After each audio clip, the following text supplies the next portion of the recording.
for anyone listening to this podcast today and understanding that they might be in a situation similar to hers, a career school might be your way out. A new career in beauty might be especially when you have such an easy way to get started.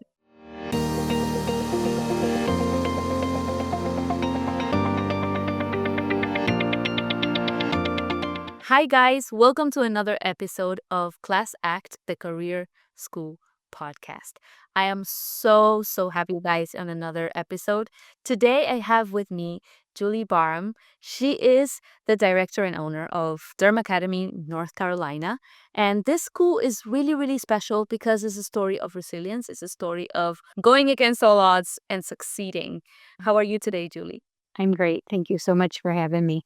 Thank you for coming onto the podcast. Really glad you decided to share the story of your school and the work that you guys are doing with us today. I'm going to get straight to the questions because I absolutely love it. The conversations you usually have in the podcast. And I know that if I let myself go, we're going to end up talking all afternoon. So I'm going to get right to the point. First, we're going to start talking about your student transformation story. Your school attracts students at all different stages of life. Some are just beginning their careers. Others are making, bold shifts. They're deciding to change their professional path, let's call it. What are your students' lives typically? What are their lives like before they join Derma Academy? And how do things change for that once they've completed your program? Well, I think that you said it best when you said they're kind of all over the place demographically, but we actually had a conversation about this today among my team because one of the things that we pride ourselves on, we constantly internally refer to ourselves as the Ivy League of beauty schools. We know that we have really high standards and that we're not for everybody, but the outcome from that is producing career-ready graduate. And so to us, being ready to go into the treatment room or behind the chair is not just a set of hard skills where they've learned to apply makeup or to do brows or to do skincare. It's also being on time. It's being professional. It's being a polished person that takes their responsibilities seriously. And so we demand that of our students, and we see that in our graduates because people who can't do that just don't make it at our school. That's really interesting because you do look for very specific skill set or more like a standard of what you guys want the students to be or to become, regardless of the fact that if they're what's the youngest age you have students. We've had high school kids, so 15 or 16 years old. Is whether they are in high school or they are what's the oldest. We've had people all the way up to 60. So it doesn't matter your age, you're looking for students that are able to deliver much more than just aesthetics. That's right. Amazing. Because their customers are going to be looking for that once they're in the professional world. I mean, I know that I'm not necessarily everybody's dream client, but I also know that if you show up late to your appointment with me, the first time I'm going to give you some grace. The second time, there's enough estheticians and hairdressers out there that I don't got to fool with you. Yeah. So if you land in a place where your demographic looks like me in terms of those expectations, you aren't going to be successful if you can't be on time, if you can't come to work when you said you were going to come to work, if you are telling me you're going to do one thing and do something else. That is not going to make it in this world. There's too many of us out here. Wow. You've created a space that clearly goes beyond teaching skincare techniques. And we think so. Mentioned so yourself. It builds confidence and self-belief, but also it builds responsibility and commitment. Can you share a story of a specific student who truly transformed during their time in Derma Academy? I know we talked about this before, and I probably am going to weep. Yet I relate to Victoria Rhodes. If I had to describe Rhodes when she landed on our doorstep, I'm not sure I thought that she was our typical student. Why? Because she was, I perceived her to be young and that she intentionally registered for a class that was later in the day, saying that she didn't love to get up early and She struck me as a little flightier than some of our students. Um, but I'm so grateful we took a chance on her because not only was she really successful while she was in our program, but once she graduated, she came back to us and she applied for a job. And so she started out at our front desk. And that really is a kind of foot in the door position. It is a great place to start, but it's not usually anybody's long term career plan. And so while Rose was working at the front desk, we were training her to challenge the state board licensing exam to become an educator. And so Rose has gone on to get her educator license. And she and I sat down and talked about one time kind of how she landed in Durham Academy specifically. And she shared with me that she was in an abusive relationship and she was trying to get out of it for the sake of her little boy, who's now, I believe he's 5. He just started kindergarten. And so she wanted to get out of her situation where she was completely dependent on somebody who wasn't treating her very well. And so she went to the state school to try to get her aesthetics license there. But unfortunately, in North Carolina, probably honestly nationwide, there's a waiting list for those programs. They're highly coveted, and it's quite frankly the cheapest way to go because the taxpayers subsidize that education. But the wait Um, is super long. It was 2.5 years at the time that Rose got to us. And so I honestly haven't checked in a long time because, when in the days when Rose was applying with us, which would have been in 2021, we were pretty new and I was constantly keeping my finger on the pulse of what our competitors were doing. Not that I think the state is our competitor, but the state thinks I'm their competitor. So at any rate, I was keeping my finger on the pulse of what everybody else was doing. I don't do that anymore because I have Marvismus can handle. So, I don't know what that wait list looks like now, but I know that it was 2.5 years for Rose. And so Rose had to make a different decision. And again, I know that my school is more costly than the state school, but Rose wanted out of that situation. And so, like I said, she went on to graduate.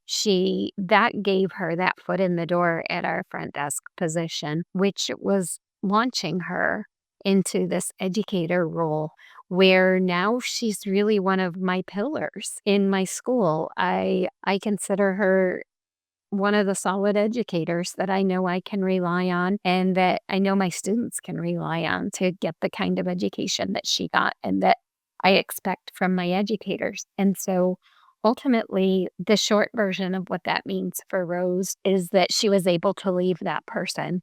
She's now happily married to somebody who does treat her the way she deserves to be treated. And she's contributing to society and directly to my graduates, to my current students, to my company in a productive way. It and honestly, if she had to wait 2.5 years in 2021 to get that education, she would be dead. That man would have killed her. Yeah, I mean, I don't get to say that about everybody. I like to think I change everybody's life, but you don't get to face it. I face them. But sometimes that change would make a difference between being alive or being dead. Dead. For real in her case. And I love it that you're sharing this story because it's not said enough the change that students have when they're offered a career, a solid career that they can make a living. Correct. That's right. Not just something like, oh, maybe you can start doing this. No, the preparation that schools like yours, like Derma Academy, offer to be able to have a career, like really graduate, get their exam, and then be like, I'm ready. I can start working tomorrow, That's right. Makes a very big difference. And for Rose, it saved her life. And for her son. And for her son. I think I'm so happy you shared this story today because, Yeah, you always get the good stories of people who are like, oh, your dad, they didn't have to go to college or they didn't do well in school. And those are beautiful stories too. of course. But for anyone listening to this podcast today and understanding that they might be in a situation similar to hers, A career school might be your way out. A new career in beauty might be especially when you have such a easy way to get started, Sorry. such an accessible way to get started. There's a lot of possibility there. And thank you. Like, I don't imagine what it is like to go through what she went through, but I'm really happy that she found Derma Academy to be able to go through it and come out the better end, you know? It's Yeah, because the program that she graduated from, she did it in 15 weeks. And so, yeah, in less than a quarter of the amount of time. Yeah, can you imagine if she'd just been sitting there tapping her foot waiting for the state to let her into their program? Instead, she was able to graduate, have a way to make a living, and get that terrible man out of her life before he killed her. especially because she went into aesthetics, that she went into Durham Academy. She was able also to make a living out of it right away. This is Right. really the key here. I think that in her case, she ended up as a teacher, right? Where do usually your students end up? They sometimes become teachers, but Yeah, and then it's the gamut, right? So some of them are self-employed doing, like, wedding makeup.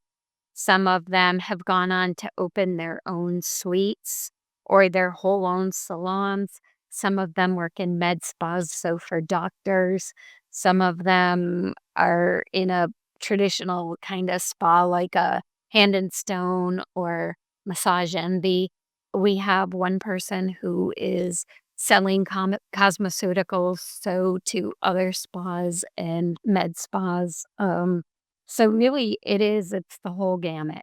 they went different. One went into sales, another one went to education. It's like a stepping stone into something much bigger. That's right. If people think that the only option is to end up in a salon, And if they think that the only option is to rub faces, that is a real misunderstanding of what we do because, yeah, like I said, I mean, we have people making six figures doing things like lash extensions or brow transformations, skin. Yeah, we have, in fact, we have another graduate who substitute teaches for us one day a week, and she specializes in acneic skin. She suffered with acne as a teenager and she wants to help other people. So she has a full clientele of people with similar struggles, and then she comes back and teaches for us one night a week. So, I want to switch it up and ask you about you, Julie. oh darn, I thought you were going to say you wanted to enroll. I didn't like beauty. I want to know about the school story. Like, I know that you guys were crazy enough to start it in January 2020. That's insane. A whole world pandemic. But tell me, how is it that Derma Academy is the success that it is today, despite that? I need to know. Well, of course, we didn't know that the pandemic was coming. Nobody knew it, right? Yeah. Um, but so we had been career salon owners. So we had owned salons for 20 plus years and had struggled with, quite frankly, just inferior applicants. We didn't get anybody on our doorstep that we could put directly to work. They had to be retrained. And yes, that was hard skills. Sometimes it was that the schools had just taken the easy way out and trained people halfway. And sometimes it was that they didn't have those soft skills that we talked about. So the people skills or the punctuality and attendance. And so any way you wanted to look at it, we were training them from the ground up. And we thought, gosh, what if we could just train them all the way from the ground up? So it was always our dream to do that. But, there's a lot more barriers to entry to opening a school than there is just a salon. And so it always kind of felt unattainable. But I actually had been participating in a sort of I don't know how else to put it. I was going to say women's empowerment, but it really was just kind of a girls' clubhouse in town. And the boys weren't allowed. And we got together to do things like, sometimes we were learning things like SEO or digital marketing.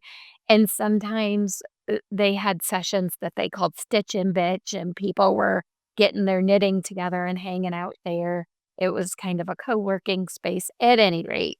I was spending some time there and I had made some really great connection. And so I met my friend Mackenzie there, and she is super connected in just all of the small business ecosystem in our area. And she's quite well connected politically too. She ran for city council at one point. She told me about a competition that was going on with the Small Business Center here in town. And so I entered the competition. They took 25 competitors out of the bajillion applicants they got. And they sort of, hung up a little carrot with some money on it and said that there was going to be three winners. So it was a whole semester, a college semester of golly, we had to meet with 2 mentors a week. Well, We had to go to Yep.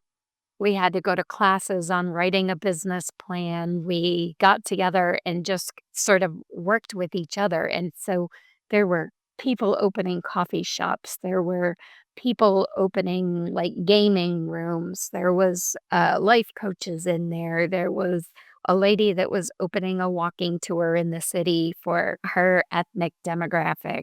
So it was 25 people of all kinds of backgrounds. And then it culminated just sort of with a presentation. Actually, they then dwindled it down to the top 5. Of course, we were in that top 5, and then we went in front of community leaders and presented what we were doing, and they asked about crazy things like, "How much is it gonna cost to acquire a customer?" yeah. Um, That's not crazy.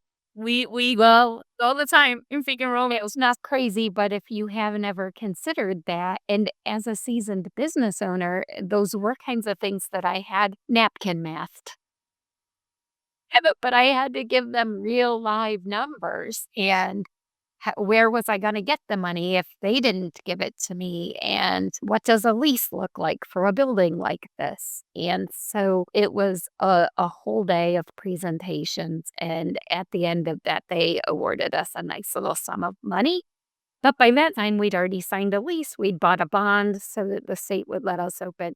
You were really knees deep in it. And if you ever knew anybody that bootstrapped, that was us. So, like, we drove to Tennessee one time to pick up some equipment because we got it for a song, and it's not cheap to upfit an aesthetic school. So, I mean, I was going in on Facebook Marketplace and buying like wax warmers out of people's trucks. I mean, I think back to those days, goodness gracious. But yeah, so that was our start in January of 2020. We took our first student in North Carolina. You have to be all set up for your first student the day that they come to inspect you. So I mean, every cotton ball, every 11-in-1 facial machine, every bottle of toner, everything has to already be in place.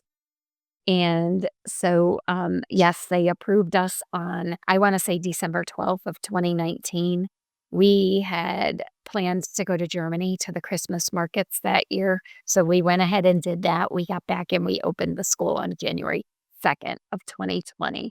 It was our goal to open. Am I rambling? Do you want me to stop? No, no, no. I'm Okay. all ears. I'm like, I see. Please, please do. And then, So we opened on January 2nd of 2020. We had one student. We were running a night class. It was our goal to have 5 students a month. So that would mean 4 months. I shared with you that Rose graduated in 16 weeks. That's what our program was. So we thought if we took 4 in January, those 4 would be graduating in, or 5, then we'd be graduating them in May, and we'd take 5 more. It would be rolling admissions of 5 every month. So we only had 1 the first month, but in February, we had 7. So we were getting some traction. All that stuff at the Small Business Center was paying off, right? Uh, it's has we had 7 in February, and so we were at 8, and that was pretty close to our goal. And then in March, we actually were in New York City at a conference, and we were seeing like these people in Italy talking to each other on their balconies because they weren't allowed to go outside. And we looked at each other and we were like, that would never happen here. I would not hear. Yep. But it did. Um. Yeah. It was bizarre. It was very So bizarre. that was very crazy. So what we had in our corner was, again, all of that work at the Small Business Center had been teaching us to study our demographic. And we knew that our target market was going to be millennials and Gen Zs, Yeah. and that they weren't going to really be all that interested in a good old fashioned textbook. And so we were issuing Chromebooks in our kits, and we had gone to digital everything. So we were doing all of our studies with digital textbooks, and we had already pled our case to the state board to teach remotely because we didn't really know how we were going to use that, but we had a hybrid model in the back of our mind long before this pandemic happened. When that did happen in mid March, I went to the school and I was doing virtual tours. And so I was literally walking around with my phone, opening cabinets, showing them where our things were, showing them, golly, like where the bathroom was. Were you guys completely locked down for a long while? Well, the state was locked down from mid-March until we opened back up, like, towards the end of May, but we had gotten a little dispensation to open early, and we still had to promise to not touch each other and be 6 feet apart and all the things, so we actually borrowed some space from the bridal salon across the hall, and we were having classes in their bride's room. And, yeah, we could only put half the people in the building that were approved to be in there, and, we were working strictly on mannequins, but we were having class. But the class is happening. If you could go back, what would be one advice you could give yourself? Honestly, if I could do this all over again, that foundation that we got from the Small Business Center was so strong and so great that we grew way faster than we really were prepared for. And so if I could I mean, I was so afraid to leave anybody behind. What if I left a rose behind instead of pulling her with us, right? If I had it to do all over again, we would have very slowly been like, let's train one more teacher before we take 5 more students. But, I mean, I had some FOMO, so we, um, we took everybody and we were approved for 20 students. So, like I said, that was our goal. By the time we had done these digital tours and it put in place sort of everything that we had picked up at the Small Business Center, we were full. And so we had to add a second class on. So we were having night classes and day classes. And very quickly, that was full as well. So we added a weekend class. And so now we have 60 students instead of the 20 that the building can hold. Or Well, right? you were running class from 8 in the morning until 9:30 at night, um, 7 days a week. Well, I mean, we were open 7 days a week, but on Saturday and Sunday, we were only open 10 hours. Still, That's um, fantastic. And you have no idea how much of a feat that is. Like, we talk to career schools all the time, and pulling through a pandemic and opening and coming out alive, not only alive, but thriving it's really amazing. it is amazing. And the only reason I really know it, I mean, I'm living it, right? So I'm like, it's just my life. But we show up at our conferences that are for other cosmetology schools. And, these seasoned owners, these people who have owned cosmetology schools for multiple generations. In years. I interviewed one with 100 years. Couple. Yeah. And so they'll pull us aside and they'll be like, what in the world are you doing? Yeah. And with no federal money, every single one of our students has figured out a way to either work through school or pay whatever they're doing. But so I mean that's one reason I know that this is an anomaly. But the other thing I think about all the time is when this all happened with the pandemic and we had just sort of the foresight, or accidental. I mean, it really was just serendipitous that we had already been approved for the online learning. But I had called our textbook manufacturer and I was like, I guess we just need digital books. We don't need any hard copy books. And I need 20 of them or whatever I ordered. And she said, Julie, like the world is so heavy right now and everything's bad news, but you're not. You don't. That's really good. And so I just remember her saying that, like, "You are the light in my day," ordering 20 textbooks in the middle of a pandemic. You're probably the light of those students' days as well, seeing that they have an option even when the whole world seems to be collapsing.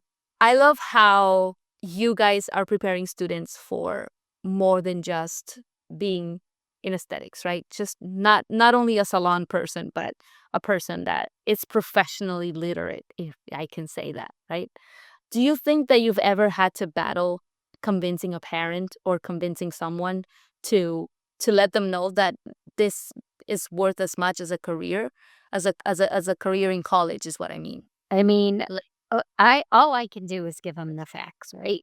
And yeah. the facts are that, we rely on a publication from CUNY Research, and they are, they're in our industry. They're beauty professionals by trade first, but they study our industry and they study outcomes.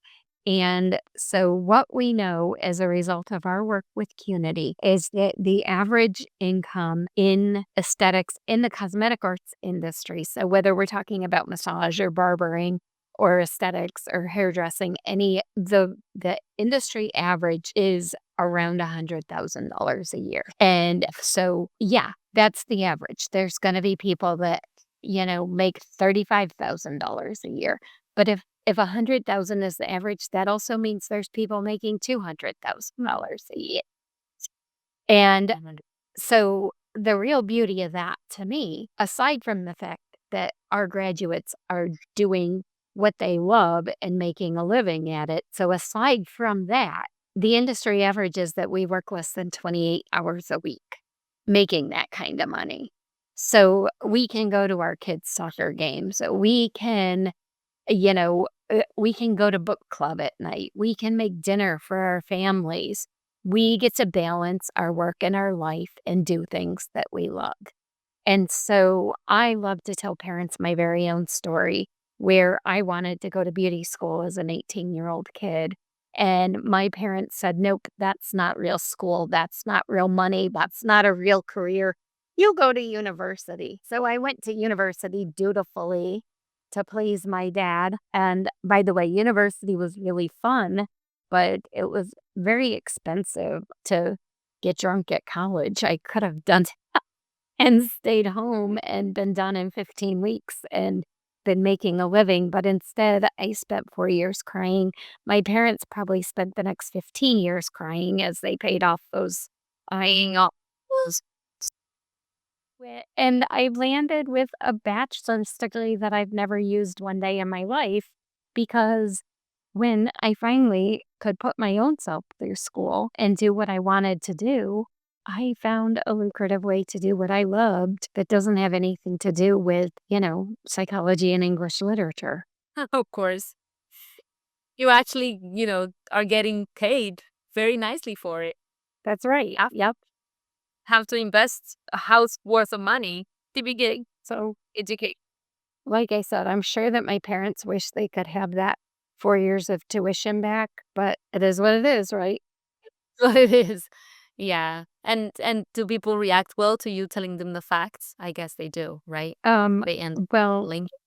yeah, I mean, again, like, look, these are the facts. The facts are that this is a real industry, this is a real career, and we make real money.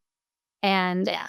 you know, your kid is sitting across the table from me or whoever's working in our admissions department because this is what they want to do. So you could make them cry for 4 years and go to real college, and you can cry for 15 years after that when you pay it off, or they can come work with us for 15 weeks and we'll get them ready for a real career in a real industry with real money. Yeah. Yep, Yeah, definitely. I know that you did mention that you guys prepare students beyond the technical skills that they need. that's right. But also, do you guys prepare students for the business side of beauty? Like, do you pre- give them any tools, or are there any classes or So we do before anybody is allowed to work on our student clinic floor, they get a week of what we call business training. It's our business week. And so we're teaching them things like cause your jaw to drop, because I shared with you how um, the Small Business Center expected that from me, even as a seasoned business owner. But I mean, when we start talking to students about income and expenses, and they tell me that they want to spend, $500 a month for their mortgage. And I say, okay, well, how much is your house going to be worth? And they're like 500. And I'm like, 500,000. They just have no idea that they have to borrow hundreds of thousands of dollars to more. So they just very often come to us without that basic understanding. But we want them to understand, hey, listen, if this is how much you want to make in a week, and this is how many hours you want to work, that's what this looks like. Yeah, if you think that it's just going to be, I'll go to work and I'll do a few facials and then I'll go to my kid's ball game. Like, no, you have to know how many facials that's going to be, how many days a week, how many days a month. What does that look like? You want to buy a car? Okay. You want to buy a Lamborghini or a 2014 Ford Focus? Because these are two different conversations. Very different conversations. Yeah. And so we have those conversations with them. And then when they get to the clinic floor, well, honestly, the day they get on our doorstep at orientation, they are assigned a student advisor. And so it might not be their teacher. In fact, by design, it won't be, so that they have another sounding board, if you will. So they have an advisor that's going to follow them through their program with us. That advisor is going to meet with them weekly. She's going to be talking to them about things like, hey, you were absent 2 days last week. What's going on? So there's a lot of follow up with the student. They're not by themselves. They are not. And that advisor is also going to be talking to them about, hey, last week only 2 of your guests took home products to use at home. If they can't maintain the look that you gave them when they were here, it's you they're going to be mad at. So we need to talk about what the disconnect is. And so, yes, they are getting very much business skills with us. They also have 2 separate textbooks away from their aesthetics textbooks that are social media marketing. And so I will tell them when I'm enrolling them, listen, you're 25 years old. You were born with a phone in your hand, and I know it. And I know you know how to take a picture of your amazing vacation and your breakfast and your dog. But do you know how to make a video that's going to make you money? That's what we're going to teach you. Video of your skills and your results. Right, because that is gonna your client wants to buy from a person, not from a company. So yes, they care about your dog, but they also care about, are they gonna get the results that they came to you? Do you know how people used to have like the cards and they would A business card, card? a business card?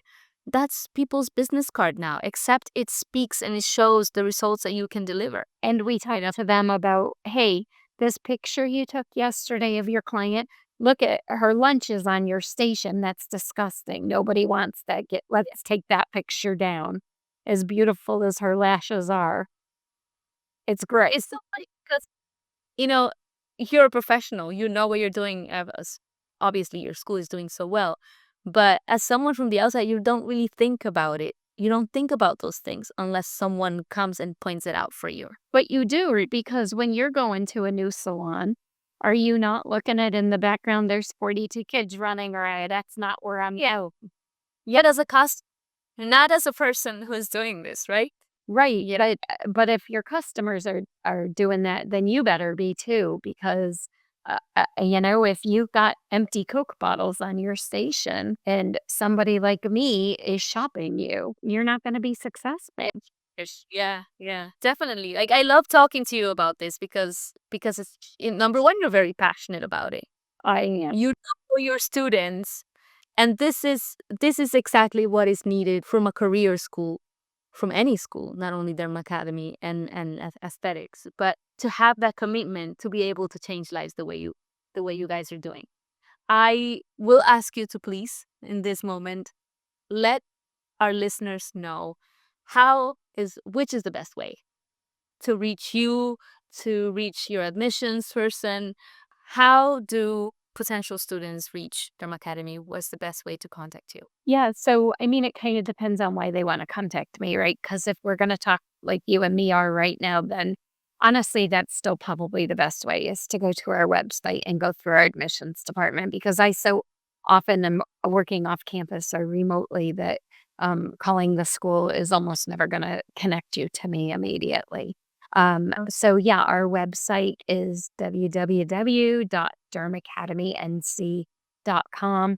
There is a form on there that goes straight to our admissions department and then she would be able to reach me, our director of admissions, Hannah. And so, I mean, if you are thinking that you want to enroll in school, so number one, you do have to come to school. We're not training accountants.